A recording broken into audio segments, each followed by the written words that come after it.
We are going to talk about some hate comments today, but first let's introduce ourselves. After all, it is Hate Comments with Drew and Taylor.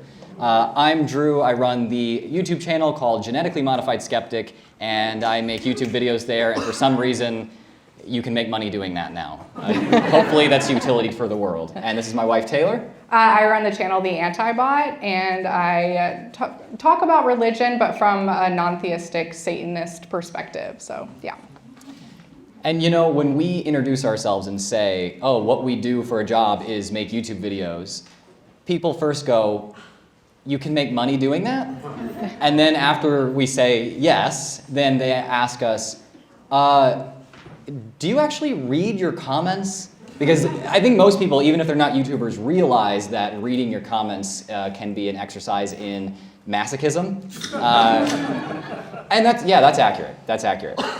So we want to have a group therapy session with you guys where, you know, you have heard us say so many things, so many words to you. Seth once told me that the point of events like this is to get together with your people and finally hear what they have to say rather than talking at them more. So I'm here to listen to you read the hate comments that I get and that Taylor gets in our comment section to us, to our faces. So I think the first victim is probably going to be a man named Seth Andrews. Seth.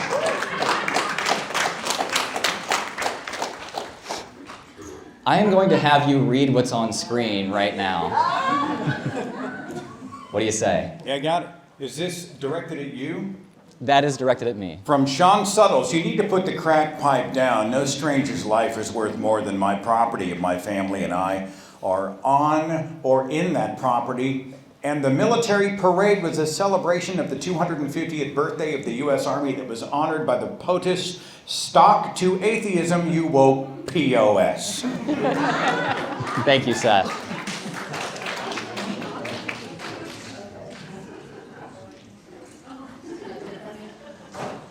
Now we got one of Taylor's. Who's next? Who's reading a hate comment to Taylor? Please, a woman. I get enough hate comments from men. We're gonna pick a woman. What do you say? You want to? Okay. All right. You can read it from just right here. Go ahead. This is just a 20-something-year-old woman going through a delayed goth phase because her parents made her go to church. Ooh, I feel like someone has said something to you. Yeah. That was wonderful because I felt that you personally connected to the comment. What do you think? You know, I feel like some people think that just wearing dark clothing makes somebody goth, which is, it's not exactly that. I wouldn't describe myself as goth, but hey, I'll take it. Okay. Another person we're victimizing here? It's to me this time. Yeah? All right.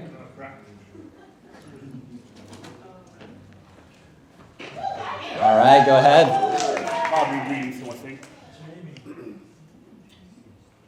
Well, bless your heart. You just been so victimized and marginalized. You're just so in touch with your emotions, feminine side. Wow. What a performance. Oh, well, bless your little heart. See, that's one that you have heard before, I can tell. Do you guys, is that an insult? Because female equals bad. Yeah, exactly. I'm in touch with my emotions and feminine side. It just kind of makes me feel for this fella here, Tim K. Being in touch with your emotions and your feminine side is a bad thing. I fear for his future partner, if there will ever be one. Next up, Taylor. Who do we got? All right, I'm just gonna start picking people. Okay. Okay. When exactly did looking like you have snot coming out of your nose become considered a good look? There we go. I'm sure that Taylor has a little something to say about this one. I don't know what it is with the septum rings, but they really bother people. That's like the most consistent hate comment I get is about my septum ring, and I don't understand it. That's it's one of the reasons why we ask that that women and queer people read Taylor's rather than men, because like it's the #1 hate comment you get, and it's always, you know, like I'm trying to think of a name of someone that I don't know here. Kevin H says, apparently it's Kevin Hart in my mind. Kevin Hart is saying like, wipe that. It's always that. They're so upset by it, and I see it under like other women's YouTube videos. Yeah, and it doesn't matter because I used to have one that was like much bigger, and I got, you know, hate comments, of course, about that one. But even when I had like a little tiny one that you could barely see, they still didn't like it. Yeah. So. All right. Let's see. Next one is mine. Okay, this one I read out loud to Taylor earlier today. I think I really recently got this next one, and it made Taylor laugh. So someone who really wants to emote. What do you got? We got a volunteer? Again, I'll just start picking people. There we go. All right. Let me switch it. I hate woke atheists like this sanctimonious weasel. He's a crude, judgmental, high-minded ignoramus. I don't like his vile self-righteousness.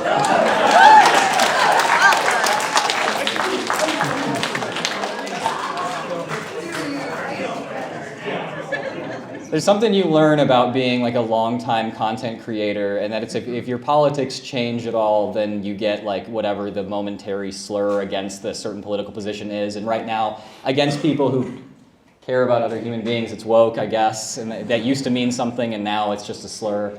And if you're doing atheist organizing, then you definitely get called woke a lot. And this is where I shout out Benjamin Clodfelter and Maria over here. These people are woke in the best of ways, and that's why we're well taken care of today. Look at that. Okay, we got another for Taylor. And speaking of Maria, I think you might be up. Let me take a peek. Yep. Yes, this is Maria's turn to read. You cannot hurt my feelings by this, so it's okay. We decided to tap a friend because we didn't want to make you guys read this one on camera in front of our adoring fans on Patreon. So, okay, if you want to step in this way a little bit. Okay. Feel like we need like a preemptive hug. I just got the first like 3 words and I'm like, oh yeah. All right, if you want to step over here so you can read it. Sure. I'm gonna step. Can I step over here? That's just fine. Great. So, let us compare these two ladies. Antibot, old, ugly, fat, small YouTube channel, blasphemer, left-wing, Karen attitude, bitter, and twisted, losing. Just losing. Vivacious honey, young, beautiful, thin, large YouTube channel, right-wing, worshiper, bubbly attitude, happy and loving life, winning. This is a video born out of envy and jealousy. Vivacious is everything the Antibot wishes she could be, but never can be. I'm call Antibot out here and exposing the root cause of her hatred of the vivacious one. It is envy and jealousy. Oh, they got you pegged. I feel like this comment kind of reads like Regina George's burn book. It's like, this bee is the ugliest slut. But are you also too gay to function? That is true. Who's the vivacious one? Just another YouTuber that I responded to, a Christian YouTuber. How about you give them a little bit of the context of of what was going on. Basically, this was a comment that was left on Taylor's YouTube channel after she responded to a Christian YouTuber. What was she saying a little bit, and what were you responding to? I honestly can't remember what she was That was too many videos ago. I don't remember what it was now. Okay, that's fair enough. I mean, as far as I remember, Vivacious Honey was doing some serious purity culture stuff and saying that the only thing you need in your life to be happy is Jesus, and that is why our culture is degenerating and falling apart. And by the way, I know this very well because I've been a Christian for like 5 months. And Taylor was like, well, you might also be doing this because this is a big content niche. Like, maybe all that stuff is true, but you're also complaining about, she was saying, oh, I'm losing all of my money and all of my friends by doing this. Meanwhile, if you look at like atheist YouTube, I have one of the larger channels in that niche. Seth has one of the largest podcasts ever, and we would be considered very small potatoes in the Christian content sphere. You guys have probably seen Christian content, people getting interviewed on like Joe Rogan and getting tens of millions of views every single month. And for Seth and I, it's like, 1 million views this month, yeah! Now, sometimes I have my community, we have our communities help us out with the hate comments, just right there. And in this next comment, I did not feel the need to respond because like my boy had my back. Isn't it a little late in life to start your rebellious stage? The ear jewelry at your age just makes you look immature and to be taken less seriously. I'm breaking out of my like fundamentalist, restrictive kind of gender roles and fashion norms and wearing like an ear cuff a lot in my videos now. And most of the reception is very positive there. But this guy clearly didn't like it. But my friend Scruff had my back and said, I'm surprised you were able to type all that while you were busy pissing and shitting your pants at the sight of an earring. Yay, Scruff. Could not have said it better myself. All right, Taylor, this one is a whole ride. Okay. So you can read this one Sure. out. I don't get why you feel the need to wear stuff like t-shirts with satanic imagery, pentagram earrings, upside down cross necklaces, etc. in every video. You even have a big Baphomet tattoo. You can do whatever you want and I appreciate your content, but it's something that has become too hard for me to just gloss over. It feels like an angsty teen doing something her parents told her not to do for the sake of it. It's kind of frustrating because it might actually deter Christians who are genuinely seeking their way out of religion, and it plays into the stupid stereotype that atheists are just covert Satanists. It's like you're just reinforcing a negative narrative instead of challenging it. Well, I'm not a covert Satanist, I'm an overt Satanist. I mean, yeah, what do you think about this? Because I've gotten similar sentiments when I've said stuff about Satanism and been like, yeah, like I agree with these people. There's all different kinds of Satanism, so I've talked about the ones I agree with and disagree with, and a lot of atheists will be like, no, this is bad because you're just like caving into their narrative. Yeah, I've actually had a lot of comments that are like really similar to this one, and I actually just talked about this in a recent video. I feel like you can kind of make the same argument for calling yourself an atheist, and even when Drew first came out to his family, they were like begging him to not talk about being an atheist publicly because people would think that he is like evil and satanic. So to me, it's just any step you take outside of the conservative Christian norms, people are going to call you satanic and assume things about you anyways. So I feel like the argument, it doesn't really make sense. And I mean, also with Satanism, for you, that's not about sticking it in anybody's eye. It's not about like getting back at anybody. It's meaningful to you, independent of the way that people react. Right? Yeah. It's a meaningful ritual practice that I have for myself. I mean, there is some like it's a little fun to piss people off occasionally, but for the most part, it's like something that's actually meaningful to me. Yeah, it's kind of a difficulty, I think, in the atheist world when you talk about a religious practice or tradition or community that you're actually like, yeah, I like these people, or these people are my allies, I want to coalition build with them for the sake of like, I mean, if you want to fight for trans rights, Satanists are going to step up big time, right? And there's also like a lot of even progressive Christian churches directly here in Austin that, when I've been at the Capitol steps, they're all there too. And it can be difficult because I think a lot of people obviously do have religious trauma. They have negative experiences with religious groups, primarily with evangelical Christians, probably in this room. And then people will say, I don't want to venture outside my comfort zone of being completely separate from all that. I don't want a coalition build because it's hard. I mean, it is difficult, but I think at a certain point, Taylor and I decided, as being kind of public figures in this community, something that we have to do is try to model the type of discourse, coalition building, friendship that we would like to see, and that means identifying and working with religious people that are on our side and do want to fight, Republican corruption, right? Yeah, absolutely. Fascism, yes, somebody said it. I don't know about you guys, but I actually see a lot of the folks that are caving to the fascist talking points as being victims themselves. At a certain point, I'll be like, you're a victim, but you are victimizing other people, and so I'm not gonna, I don't fuck with you, basically. I do that with a lot of people. But sometimes people give me such a negative, hateful screed that it doesn't make me mad. It basically elicits the opposite emotion. I'm not gonna read all this because Seth also has to talk. But this is a person making fun of me for a whole lot of different things, both the things that I say, my own identity, my effeminate personal affect and punk rock t-shirts that represent the complete opposite of what you actually are, which is disgusting.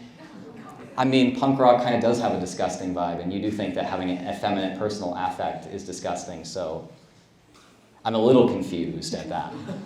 But, after seeing this, I decided I would use YouTube's relatively new feature of you can click on somebody's username and see what their comment history is on the YouTube channel that you're on. And it's not just me as a creator, you can do this. If you see a negative comment or any comment, you can click on the person's name and see what their other comments have been on that same YouTube channel.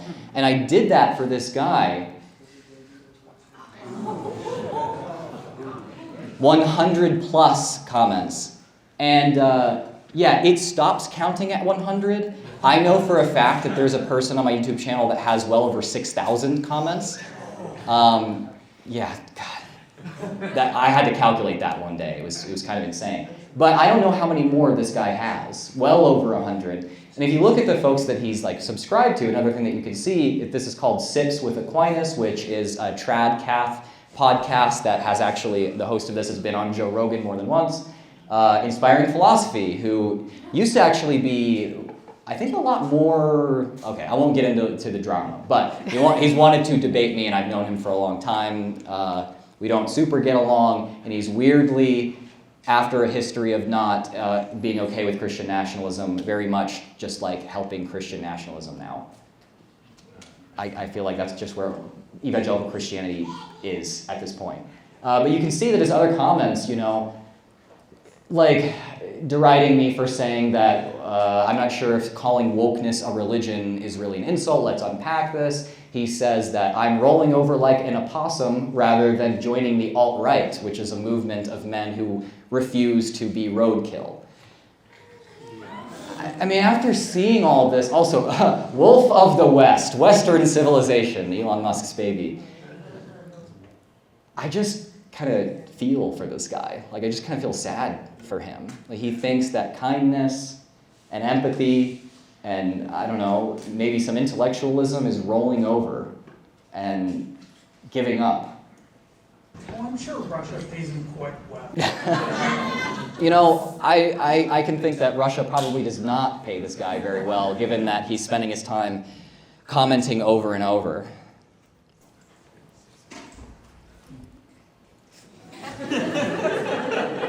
And here's one of the classics. We get these all the time, and most of the time, I mean, Taylor, do you respond to these that say, you need to repent, that kind of thing? No. Usually those I do not respond to. I also feel like this person could just watch your channel and you explain That's true. multiple videos why you don't, but yeah, that's true. I think there's a video on my channel called "This is Exactly Why I'm an Atheist," which is pretty SEO optimized if you ask me. You want to Google that one. But, as we've been doing, a lot of the time what you can really, only thing that you can do with these comments, which this one was on my channel this morning, by the way. The only thing that you can do with these comments is just laugh at them, and have fun with the community that's around you. Not being cruel to the other person, but also showing, hey man, this is a comment section. It's really not all that serious. Let's just chill out. And when I do that, I find that the community surrounding my channel likes to rally behind me in a similarly, hopefully good-natured way. So this guy asked me just this morning, why don't you believe in Jesus? Cut me off in traffic back in about 2015.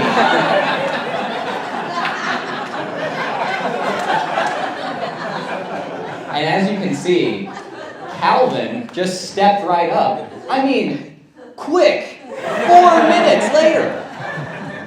It's true. I was in a separate car and observed it.